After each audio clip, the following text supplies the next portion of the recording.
Hello and welcome to another Views from the Valley, your roundup of the news here in the offices of v3.co.uk in San Francisco. With me as ever, Shaun Nichols. Hi Shaun. Hi Iain. Right, okay, well we've a fair few stories today, but let's kick off with a couple of financials if you like. Now you were covering the Apple results yesterday. How did they do? They actually did very, very well. Record numbers, and I think... It's 4.3 billion, wasn't it, or something? I believe it was, yeah, something like that. So basically, iPad's been selling extremely well. iPhone's been doing as well as it normally does, which is very, very well in the market. I believe Jobs said they don't have exact figures to compare everything, but he believes that as far as the phones sold every week and active every day and all those figures, they're actually ahead of Android and pretty far ahead of RIM. Now, he seemed rather defensive about Android. Something of a rant was happening. Yeah, he basically laid into, RIM. Well, RIM first off, so basically they can't keep up, they're behind us, and they're going to have a really hard time being competitive with us, which some could argue to that. Yeah. And he also kind of did single out the Android platform, basically saying this whole idea that it's one single open standard the way Windows is PCs really isn't true, because everybody kind of takes their own little flavor, puts their own interface, their own little spin on Android, and then a lot of times you end up with applications that aren't compatible over multiple devices. You mentioned that some of the developers he was talking to had to do as many as 100 different Android versions when they developed. So I think he would say that, wouldn't he? Yeah, he isn't really known for pulling punches when. Brim came back at him today with a comment that people are sick and tired of Apple telling them what to think, which I thought showed a certain short fuse, but has a point certainly. But I have to say, based on the financials that I've seen today, it does seem like Steve Jobs basically is going to be the sort of Scrooge McDuck character, diving into a huge pool of money and rubbing it round on himself, which is not a mental image I'd like to linger on. But while we're on the topic of financials, Intel had their financials. And they're not as happy about the situation as Apple obviously are. While profits were up and revenues broke records, they did sound off a word of warning that the demand is not quite sort of fully there yet. We're not seeing totally strong enterprise demand, totally strong consumer demand. It's up and down. And when Intel get nervous, I have to say I do worry about the extent to which we're seeing a recovery. I mean, I don't know if you've seen any of this, but I mean, certainly refresh cycles are very cautiously being touched upon. Yeah, I think that what a lot of companies or a lot of these tech companies were banking on is a huge flood of people who said, okay, well, we didn't do Windows Vista, back because the economy, it's 2010, hey, let's go and just refresh everything, let's overhaul everything. And no, it looks like a lot of companies are still very cautious as far as the refresh, which is going to hurt Intel. Yeah. I also have to wonder how much kind of steps forward AMD's made as far as some of their platforms, and some more cynical people would say now that Intel has to play by the rules. You wouldn't find cynical people in this office. No sirree, Bob. So yeah, on kind of to that extent, I do wonder how much that might be holding back some of their expected. Yes, it's going to be interesting to look at.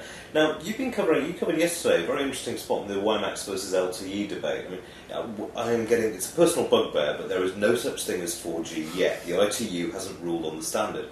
And basically, we've got LTE, which a large proportion of the world uses, and WiMax, which is very big in certain localities. Now, in the US, we've only got one WiMax carrier. Is it Sprint? Sprint and Clearwire are working together on one. Yeah. They've actually expanded their network. I think now they're in something like close to 60 U.S. cities. This is the WiMax network? Yeah. The most recent announcement was New York, Los Angeles, and San Francisco, as far as cities they kind of should have covered with the first launch. You can't help feeling, Yeah, well, I think they started with, I think it was Baltimore or something. I'm sure Baltimore has a lot of people who are keen for 4G, but it's not exactly the hub. Well, it is probably an easy test market, too. That's true. You're not going to get overloads. There's that. And I think, I'm going to have to check up on this, but Verizon, their LTE network, I think they're close to a pretty similar number. I think they're in 34, 35 cities now. Yeah. So they're both fairly significant networks. And I think this is something we talked about earlier. There has been a lot of speculation that LTE's basically won this. There have been more than a few analysts who basically said, yeah, it's pretty much over at this point. But Certainly the analysts I'm speaking to are saying it's all over bar the shouting. I mean, well, yeah, and I think Clearwire, I believe certain Clearwire both also been looking for kind of develop joint, networks they can do. well, I mean, they've started doing LTE testing already in the US, and this is something we're going to be seeing more of in the around the rest of the world. But also the base stations, almost all the next generation base stations are capable of handling both LTE and WiMaX. Mm-hmm. So they've got a guaranteed upgrade path whichever way they go. But I mean, for all the extensions of WiMax, I have to say LTE is looking like the best step forward at the moment. But yeah, we shall see how that one develops. And finally, the slightly fun news item, although not for the Brits. Looks like Britain is falling down rapidly in terms of the broadband infrastructure on which the country rests. We just had figures from Akamai Technology today showing it's down in the bottom half of the European rankings. I think 3.9 megabits per second is the average speed, which sounds insanely optimistic as someone who used to live in London and had to deal regularly with super slow speeds. But I mean, if you look at worldwide, I mean, South Korea, obviously the number one spot with out of the top 100 cities, they have the top 10. However, we are getting left behind quite significantly when our average speed is below the Czech Republic, when Romania has 5 of the top 100 fastest internet actions in cities, and even the US, So it's not looking good. I mean, oddly enough, Oakland, which isn't a million miles away from where you live, was named as the 4th fastest city in the US. Does that back up what you're seeing?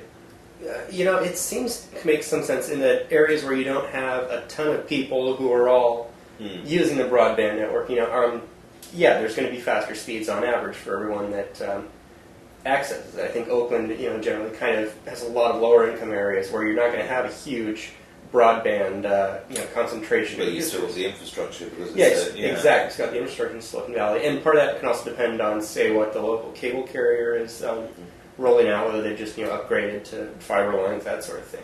Yeah. I mean, one advantage that I think the UK definitely has, we don't have in the US, is it's a very centralized kind of compact population too. As far as overhauling the infrastructure and everything, point, it seems to be a whole lot less than, say, stringing a cable, from Oakland to San Francisco to Reno. Yeah, but come on, this is the Bay Area. If you strung a cable from San Francisco to Oakland, you'd have to file 10 years' worth of environmental impact statements, get a signed affidavit from pretty much everyone with a view of the shoreline that it was all right. I'm exaggerating, of course. Not really. Not really. I mean, how long is it taking us to put up a bridge? Considering I've got to drive across that bridge most mornings, I can tell you I'm not impressed with the speed of construction. Enough of our localised whining, however. But it does seem that broadband is falling behind in Britain, and that's something we are going to need to keep a watch on, because it will harm British effectiveness. We're already seeing in this country, one of the things the government is still putting money into is a national broadband network, because it pays back. And maybe the British government should considering it's slashing all budgets tomorrow, that maybe broadband could be out from that. But we'll see how all this develops, and we'll be back in a couple of weeks' time to give you more views from the Valley.